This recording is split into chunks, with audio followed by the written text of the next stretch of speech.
very warm welcome to these tutorials, which will empower you to play elementary music expressively and fluently.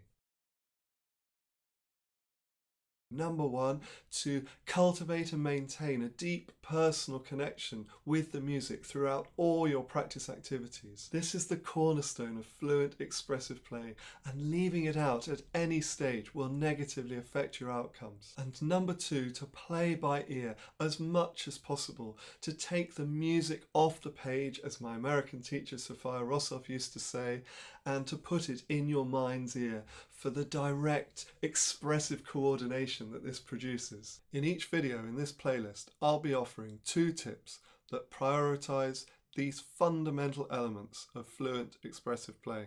Do please check out the other videos in this playlist as they form a series and complement each other. And do please visit pianoportals.com, where you can find out more about the joyful, holistic approach to piano technique underpinning the advice I'm giving here.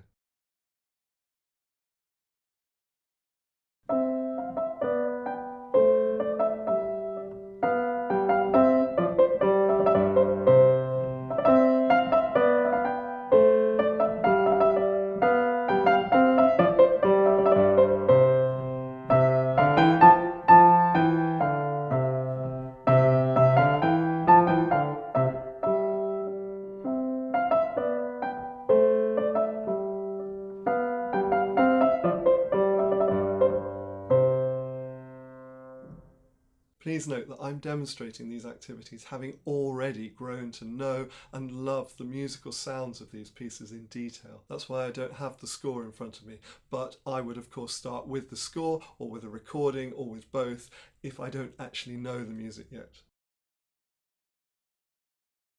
Long-range hearing is about noticing and relating non-consecutive elements of the music. This can be of enormous help in growing to know and love and appreciate new melodies. For example, the first 2 phrases of this piece go like this.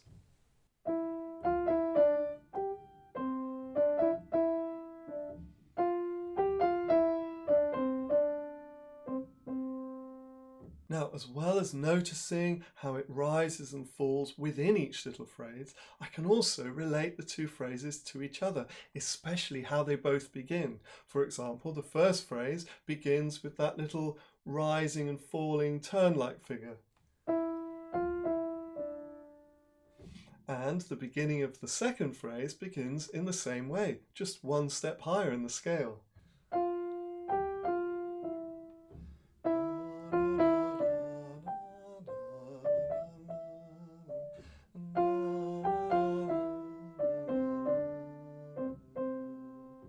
Once I feel confident with these relationships and that I know how that music goes, I can hum it in my head, then I might want to try transposing it. And once again, I would aim to transpose it primarily by ear. So hum along, listen to when the music rises and falls, whether it rises and falls a lot or a little, and listen for that particular relationship between the beginning of the first and second phrases. In other words, the second phrase starts 1 step higher in the new scale as well.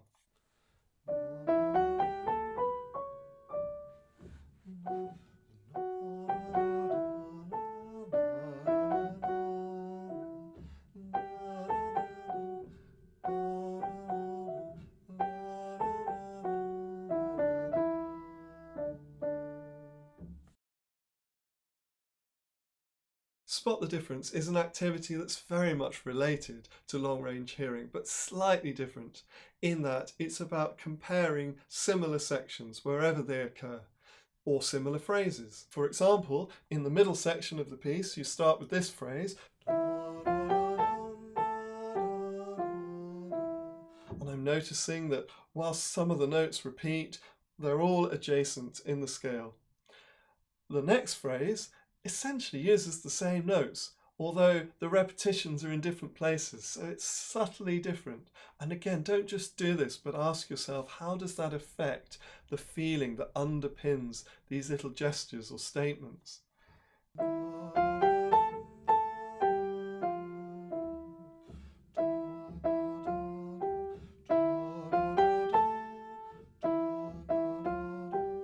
And again, You don't have to phrase them exactly as I do. The most important thing is that they speak to you and you allow them to speak to you, and then you feel as if they're becoming an expression of you and not just of the composer. Piano portals is a truly holistic approach, and given that, I can only go so far into it with these little snippets of advice. In these tutorials, I'm starting where I would always recommend that you start, with principles 1 and 2 of 7 from Piano Portals, which is first, to connect deeply and personally with the music at all stages and throughout all activities, and number 2, to play by ear as much as possible. Piano Portals is about meeting you where you are, not doing a load of unnecessary activities for the sake of it, but becoming the expert over time on your own playing coordination, leaving things well alone if they're already working fine, but bringing your increasing self-awareness to elements of your coordination that may require freeing up or integrating further. So there may be subtle refinements in the rest of your playing coordination that could empower you further to play more expressively and fluently. And for this, I highly recommend that you visit pianoportals.com and check out the ever-increasing range of online courses, ebooks, tutorials and cheat sheets on offer to open-minded pianists and teachers like yourself. And please don't hesitate to be in touch with any queries or questions or your responses to these tutorials. I'd love to hear how you're getting on with these pieces.